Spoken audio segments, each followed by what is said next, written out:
From Brokeback Mountain to The Hulk to Crouching Tiger, Hidden Dragon, no one could accuse Oscar-winning director Ang Lee of playing it safe with his career choices. But as far as challenges go, his latest is a doozy.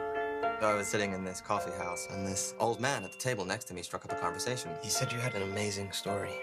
Let's see then. Where to begin? I was born and raised in one of the most beautiful places on earth. It was a time filled with wonder that I'll always remember. But when my family chose to move our zoo halfway around the world, that is when my greatest journey began. Life of Pi is based on a much-loved novel that's been declared by many as unfilmable. It's the story of a young Indian boy shipwrecked on the high seas, alone with a tiger. It's a deeply philosophical story about faith and survival that Ang Lee insists needed to be told on a blockbuster scale, using the latest in 3D filmmaking, on water, with animals, and with a largely untested cast. But for Ang Lee, the biggest concern was... The price scare me the most, because the price means that it better be safe, but if you go safe, then no, you're stuck. If you go safe, that's not a book. It's a great, another intimidating factor is the book readers. Maybe at the end of the day, it's not as important as I thought they were, because after all, they're watching a movie. But when you start out, it's very intimidating. It's a beloved book. And people are saying, probably they never want to see a movie, They think movie can be degrading the book. So that is very scary. Ang Lee joins an increasing number of top-tier filmmakers, including Martin Scorsese and Baz Luhrmann, who are attempting to use 3D filmmaking for more than just spectacle. Tell me about the decision to go with 3D. Why was it so important? I think because we're making a water movie without Tom Hanks. Tom Hanks could have played a tiger, come on, you could have cast him. No, what I'm saying is that there's nobody that you can latch on emotionally for a long period of time in a drift process. The water has to become a character itself instead of a challenge to sit through.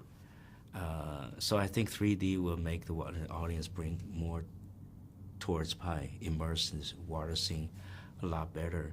And the water became a real character in itself.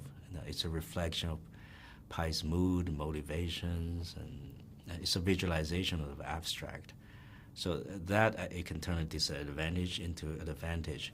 I think really 3D is very good for that. Lee deliberately uses the immersive quality of 3D to pull you into a space where imagination, belief and faith merge. You're never quite sure what's real. For the filmmaker though, the new technology forced him to go back to basics. In the past, our eyes, we have over 100 years of history in 2D films. We're used to compensate for the lack of dimensions. From filmmaking, the depth illusion we make, the angle we shoot, the shadow we created from lighting, all that is a compensation for the lack of the, now you have the real thing. How do you deal with that? I think it's a new deal. It still relates to the movie we know, but I think it can bring movie to the next level. Well, we're not sure yet. I think that's where it's going. It's also about kind of unlearning a lot of rules, as you were saying, like depth of field and things like that. Is that a hard process to kind of break your mind out of? But it's also interesting. Okay. So each time you have something new, you really examine where the old habit come from. What is this thing seeing? What's in our head? When we put things in our mind's eye, what's going on? It's actually it's very inspiring. It's a great learning process. Sometimes you do something that you think is innovative, and people will, suck it, and because it's new, they embrace it. You feel like heaven, and it can be otherwise. They think, what the hell is this? They're in hell, but you have no control. I think we always want to do something new and fresh, a lot of us filmmakers, and I think that's the same reason audience go to the theaters. Sometimes they hit, sometimes you miss it. Nobody's fault. It's just fate the way it is.